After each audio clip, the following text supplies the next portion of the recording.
दूर से लाते हो आप, राजस्थान से लाओगे, कोई विश्वास नहीं रहता कि आपको किस तरह की दे। पास से लोगे, पास से आप कोई भी जैसे गाय भैंस खरीदते थे हमारे जो बड़े बुजुर्ग थे, तो ये पता रहता है कि भाई इसकी शनाख्त बोलते हैं कि वो है कि भाई इसमें धोखा नहीं कर सकता हमारे साथ।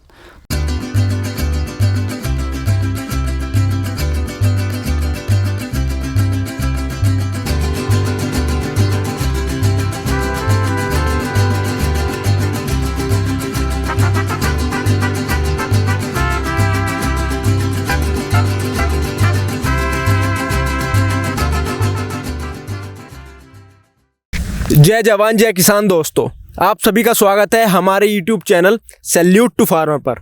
दोस्तों आज एक बार फिर हम आ पहुँचे हैं हरविंदर भाई के गोट फार्म पर।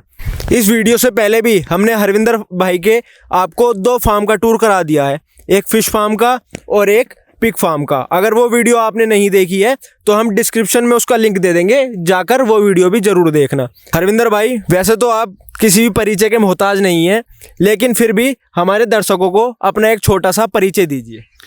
किसान भाइयों नमस्कार, मैं हरविंदर सिंह अपना किसान फार्म से ग्राम नया गाँव जिला अमरोहा उत्तर प्रदेश से हूँ। हरविंदर भाई, आपने जैसा मैं पिछली वीडियो में बताया था, आपने फिश फार्म भी कर रखा है, अपना पिग फार्म भी कर रखा है, तो ये गोट फार्म करने का सुझाव कहाँ से आया?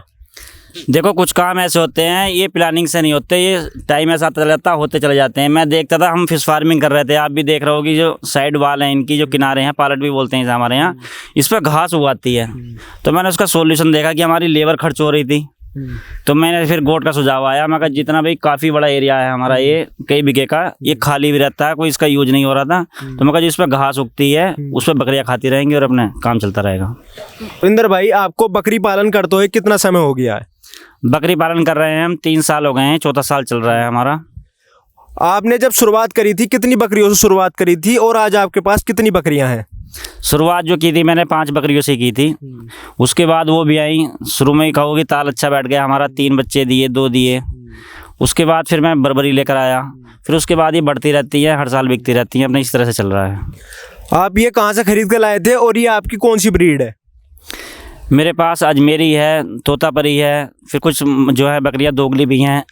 फिर मैंने लोकल ब्रीड पे काम किया, बर्बरी पर, क्योंकि दूर से लाते हो आप, राजस्थान से लाओगे, कोई विश्वास नहीं रहता कि आपको किस तरह की दे। पास से लोगे, पास से आप कोई भी जैसे गाय भैंस खरीदते थे हमारे जो बड़े बुजुर्ग थे, तो ये पता रहता है कि भाई इसकी शनाख्त बोलते हैं कि वो है कि भाई इसमें धोखा नहीं कर सकता हमारे साथ। तो आसपास से खरीदने का ये फ़ायदा रहता है। जैसे आपने कहा धोखाधड़ी, हम बहुत सुनते हैं कि बकरी पालन में लोग जैसे दूर से लाते हैं तो उसमें धोखाधड़ी बहुत होती है। कोई कहते हैं हमसे लेके जाओ, कम रेट में बकरी देंगे और आपको ज़्यादा मुनाफा होएगा। उस बारे में आप क्या कहना चाहेंगे? देखो, इसका एक बहुत बड़ा स्कैम रहता है, धोखाधड़ी होती है। आदमी पहले आपको फंसा लेते हैं, आप कोई देखते हैं उनकी वीडियो देखिए, उससे फंस गए आप, तो आपको रेट बताए जाएंगे। आज आप कैमरे पे कुछ और मिलता है, आपको देखने पर वहाँ जाते हो कुछ और मिलता है, फिर वो खुला पिला कर उनका वजन बढ़ा देते हैं, उससे हो जाता है। फिर वो खाई भी छकी रहती हैं, फिर लंबा टूर हो जाता है उनका, आते आते थक जाती हैं। फिर ये उनका फिर ऊपर पता नहीं रहता कि भी वैक्सीन इन्होंने कर रखी है, वैक्सीनेशन या नहीं कर रखी है, तो इस वजह से आदमी फंस जाता है। जैसे ये आपकी बकरियाँ हैं, हम देख रहे हैं, तो इनका वैक्सीनेशन का क्या प्रोसेस रहता है? वो टीके लगते हैं, PPR के टीके लगते हैं, ED का लगता है, FMD का लगता है, वो टाइम पे लगने चाहिए। जैसे PPR का एक बार लग गया तो 3 साल तक कोई दिक्कत नहीं रहती। फिर जैसे आप लेते हो करके, जैसे नई लाए हो बकरी और पहली है करके, वो शुरुआत में उनके पास न ले जाएं, अलग रखें और उनका टीका जरूर लगवाएं, किसी पर विश्वास न करें। जैसे हम देख रहे हैं आपकी बकरियाँ इस टाइम पूरी स्वस्थ नज़र आ रही हैं, मगर अगर कोई बकरी आपकी अनहेल्दी है, बीमार है, तो उसका कैसे पता लगाते हैं? वो पता रहेगा कि सुस्त बैठी रहेगी, वो खाएगी नहीं, जुगालेगी नहीं, तो उससे पता चल जाता है कि भाई इससे कोई दिक्कत है। आप इन्हें फीड में क्या देते हैं? फीड में जी हमारा मेन तो ग्रेजिंग ही है, वो चलता रहता है। जैसे किसी दिन बारिश होगी तो भूसे की सानी कर देंगे, और बाकी मैंने नेपियर लगाया हुआ है, बहुत ही अच्छा नेपियर है, उसकी कुट्टी काट के जैसे गाय भैंसों की कटती है तो इनके लिए भी वो डाल देते हैं, अच्छे से खा जाती हैं। और दाने में क्या देते हैं? दाने में चोकर हो गया, अपने दाने का छिलका हो गया, वो चलता है। अच्छा हरविंदर भाई, जो आपने अपनी बकरी पालन के लिए जगह एक्वायर कर रखी है, वो कितनी जगह है और उसे बनाने में कितना खर्चा आया आपका? वो जो है हमारा किसान भाई 40 बाई 40 का एरिया है हमारा, और ये शिफ्ट होती रहती है। पहले मेरा जो पिगरी वाला था उसमें भी शिफ्ट कर दी थी, भी जगह है हमारे पास काफ़ी है, तो मैंने ज़्यादा उसमें खर्चा नहीं कराया। ऐसे ही 30-35 हज़ार का खर्चा आया है हमारा। मेरा वही मानना है, आपने और वीडियो में भी देखा होगा मेरा, कि भी साइड पर मैं ज़्यादा खर्च नहीं करता। जैसे काम बढ़ता रहता है उसके बाद चाहे आप कितना ही बड़ा कैसा ही महल कर लो उनका, लेकिन स्टार्टिंग अपने कम सस्ते सेट से ही करनी चाहिए। हरविंदर भाई, जैसे हमारे दर्शक आपको देख रहे हैं, उन्हें आप क्या सुझाव देना चाहेंगे कि कम से कम कितने में शुरुआत करनी चाहिए? अब स्टार्टिंग करो भी, कम से कम 10 बकरी तो होनी ही चाहिए। और कभी भी आप जो उनकी देख रेख कर रहा है आदमी, उसके ऊपर डिपेंड ना रहे। उसे तो थोड़ी सी देर लगती है, बोले जी मर गई, भाई आपने रुपये इन्वेस्ट किया, धक्का सा लगता है, तो आप ज़रूर अपना ध्यान रखें। खुद का ध्यान होना बहुत ज़रूरी है। आप कोई सी भी फार्मिंग कर लो, ध्यान रखना चाहिए।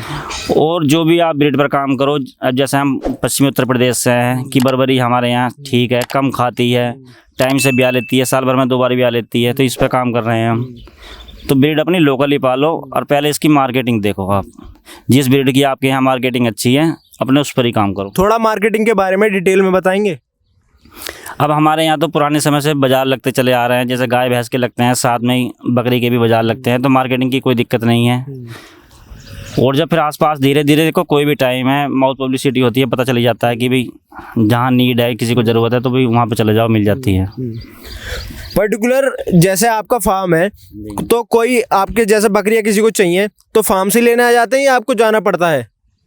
ना, यहाँ से ही चली जाती है हमारी, हमें कहीं नहीं जाना पड़ता। अच्छा, जैसे आपको 3 साल हो चुके हैं अपना बकरी पालन करते हुए, तो इसमें आपने क्या उतार चढ़ाव देखे? उतार चढ़ाव ही रहता है। जैसे कई बार हमने ध्यान नहीं दिया, एक बार कुत्ते उठा के बच्चे ले गए थे, मतलब गलती हमारी हुई, और ध्यान देना चाहिए कि इस तरह की घटना ना घटे।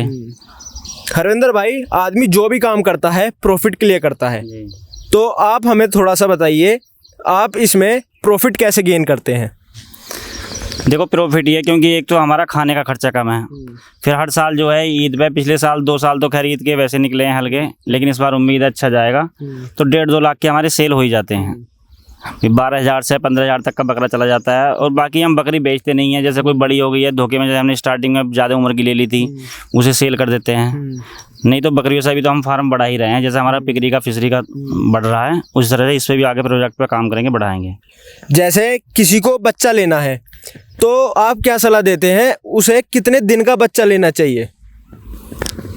बच्चे से ज़्यादा आप अगर आप सस्ता पड़ेगा आपको, बच्चे भी महंगे मिलते हैं, क्योंकि 4,000-5,000 तक का बच्चा मिल रहा है इस समय बाज़ार में। अगर आप थोड़ा बीच का लोगे ना, तो आपको उसका बॉडी वेट भी मिलेगा और सस्ता भी मिलेगा। क्या डिसएडवांटेज है अगर किसी ने छोटा बच्चा ले लिया कहीं से, तो उस चीज़ का क्या डिसएडवांटेज है? उसका ये है, या तो लाओ तो आप साथ में लाओ जो उसके साथ के भी हों करें, फिर ऐसा हो थोड़ा ग्रेजिंग पाना चाहिए, खा रहा हो, ऐसा नहीं है कि दूध भी पी रहा हो, तो उसे संभालना भारी पड़ता है। हरविंदर भाई, हमारे दर्शकों को, किसान भाइयों को, जो मेरे जैसे युवा आपको देख के इंस्पायर हुए हैं, उन्हें कोई लास्ट मैसेज देना चाहेंगे? अपने भाइयों को मेरा यही मैसेज है, किसी भी काम को छोटा मत समझो, काम धंधा कोई छोटा नहीं होता। किसानी खेती से जुड़े काम है हमारे, इन्हें बढ़ाओ। हमारे वही जिंदाबाद जवानी, जिंदाबाद किसानी, सब अच्छे काम है, बस यही है कि धैर्य से करें, ध्यानपूर्वक करें, वो किसी के बहकावे में ना आए, अपना सचेत पूर्वक अपना करें, अच्छे से, बढ़िया काम है। दोस्तों, जैसे आपने देखा, हरविंदर भाई ने हमें डिटेल में बकरी पालन के बारे में जानकारी दी। अगर आपको हमारी ये वीडियो पसंद आई हो तो हमारी इस वीडियो को लाइक कीजिए, चैनल को सब्सक्राइब कीजिए, और हाँ, बेल आइकन दबाना ना भूलें, ताकि हमारी अगली किसी वीडियो की नोटिफिकेशन आप तक सबसे पहले पहुँचे। Salute to farmer.